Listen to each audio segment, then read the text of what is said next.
Welcome back. Now, one of my favorite segments on Wake Up Nigeria is the book chat. I don't always get the chance to do book chat, and I'm really pleased that this particular book fell onto my lap this morning.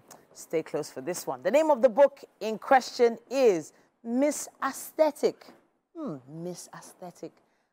The name, I have to ask about this. And who am I asking? The author, of course, Moses Juwe Mufei-Shayo, is in the building. Now, he is a talented, accomplished writer, someone with a really captivating storytelling style, and he's successfully engaged his readers with quite a few compelling narratives, often drawing inspiration from his African heritage. And today we're going to be reviewing this book, Miss Aesthetic. It's great to have you in the studio. Welcome. Thank you. Good morning. All right. So first of all, very eye-catching cover and interesting name. You need to talk to us about that name, Miss Aesthetic. Where did that come from? Well, I'd say the name, it's two things.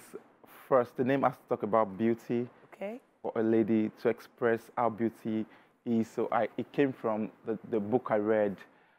There was a book I read about I'll pronounce your name by Leopold Sedar Senghor. Oh. So he described Africa as beautiful, neat, and all of that. So I kind of like, okay, I kind of coined the name out of that. Yeah, from that. From there, the second part of it is that it was kind of a code. Coded. It meant something coded. It means a code in the book itself. In the story. Yeah. Okay, because you know you described what Miss Aesthetic means, but then at the back of the book, it's described. The story is described as being a gripping tale of love, betrayal, and survival. And it's also in the thriller section on Amazon, as well as the romantic thriller. Yes. Right? Romantic thriller? There's a romance, thriller, action, suspense. Putting all those together and then titling it Miss Aesthetic, I don't know. It gives me some questions. But let's see the two main characters, their names? John and Janet. John and Janet go through quite a bit in this particular tale. So you need to give us a plot. Based in Nigeria or outside the country? It's actually based in Nigeria, yeah. So the story is based, it's a fictional story anyway. Then it's based in Nigeria. Then it was kind of a tussle. Should I just give you briefly, like the guy called John, he lives in Lagos. Then he decided to travel to go see his brother in Ekiti. And when he got there, he somehow stumbled on Janet, who was swimming, and then she was about to be drowned in the pool. Okay. Then he could swim very well. Then he dived in to help her save her life. But it was kind of a plot to make John meet Janet. It wasn't John's plot, but it was Janet's uncle's plot. Interesting. Yes, to make them meet each other, because the uncle had a plan for Janet, which was like a tussle for her inheritance. He wants to get her inheritance from her parents and doesn't want her to have it. So, and they wanted to just get her. So the story went about there like that. I don't want you to release too much information, but you've given us some key terms there. First of all, it wasn't John's plot, it was Janet's plot to get John, but via her uncle who wants to get Janet's inheritance. Yeah. Okay, in the average Nigerian movie, when you hear inheritance and when you hear one uncle somewhere, when you hear plot, there's a lot of intrigue and suspense in that already. But it feels like you already have a visual, some sort of vision to have this on screen one day, right? Yeah, the book is a complete movie set. Okay. I believe the book could be used for a movie someday, yes, because I don't think they will need to add anything more, because the book ended well and it started well, so, and it's filled with a lot of suspense, and the book started from the ending to the beginning.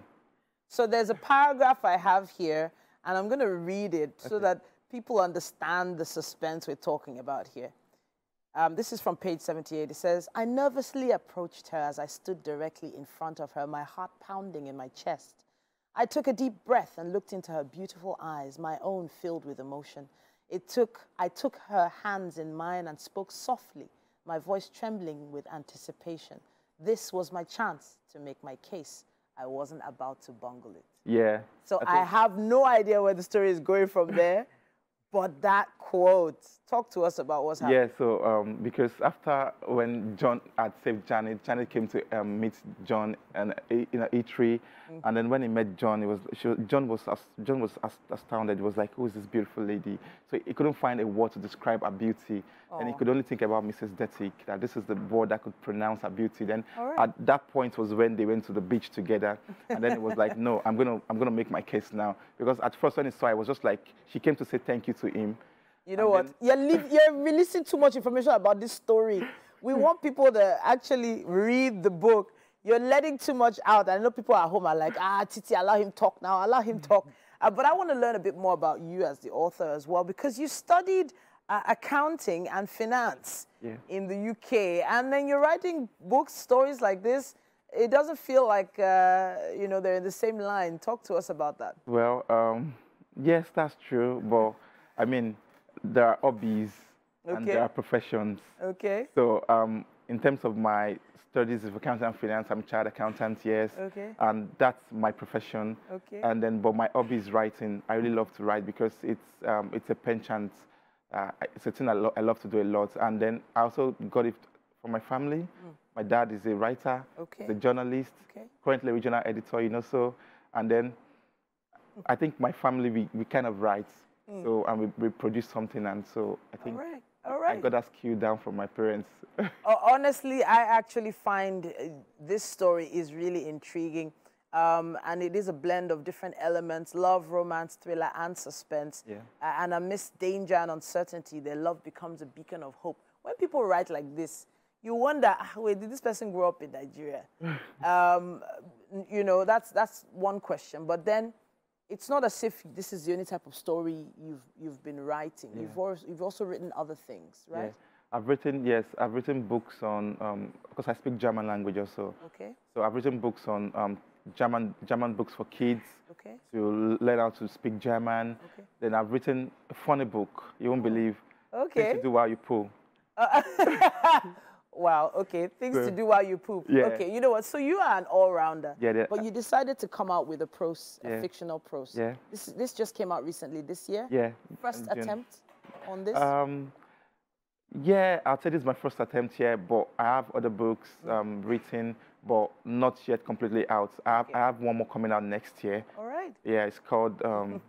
It's called The Cost of Distance. I've actually published that book before, but not really. Okay. So I'm republishing the book, so it's called The Cost of Distance. You know what?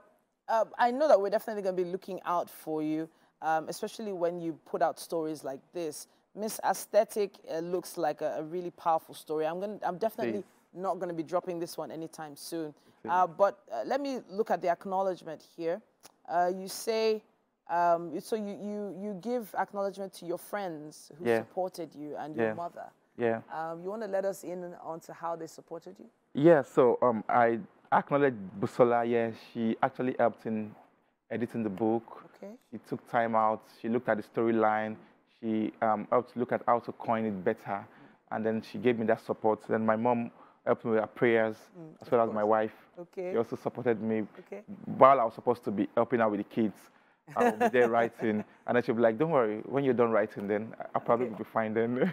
Speaking of kids, is this, what's the age group for this story? Is it 18 plus, or can anyone read this? Anyone can read the book, as long as you're able to read, you're able to write, and you're able to understand what you read. But it's not teen fiction, it's not teenage fiction, is it? No? Anyone can read, both teens and adult. There are no words in it. Or no swear words. Yeah, no swearing words in it, and there are no adult scenes in it. Okay, okay, fantastic. Just to check, just to find out. Yeah. But the name of the book one more time is Miss Aesthetic. Yeah. Moses Juwe Mo-Feyi-Shayo. I was going to ask about that. 3 names on the cover of a book. That can be a little challenging for international readers. Have you thought about that before? Yes, I did. I guess that's why I decided to come up with Moses coming up first. If you look at the book, you'll see that Moses, at first when I did the book, my printer did something, he put Mo-Feyi-Shayo up. I said, no, people might not be able to pronounce Mo-Feyi-Shayo, even though it's my name. And I said, okay, I'd like Moses to come up first, then followed by my son name, then my first name. Just wanted to confirm, we have loads of great authors coming to the studio, and we feel like, you know, you've come to join the family. Thank you so much for joining us. Yeah, then you can also check my website also. I've got a website where my book is on. Moses Juwe. www.mosesjuwe.com. Fantastic. That's where my book is, and then you can find it on Amazon, KDP, Ingram's Park, and other, We can't wait to see what you come up with next, and I know a lot of people are going to be looking out for this particular piece. It's great to have you here. Thank you so much. Thank you so much.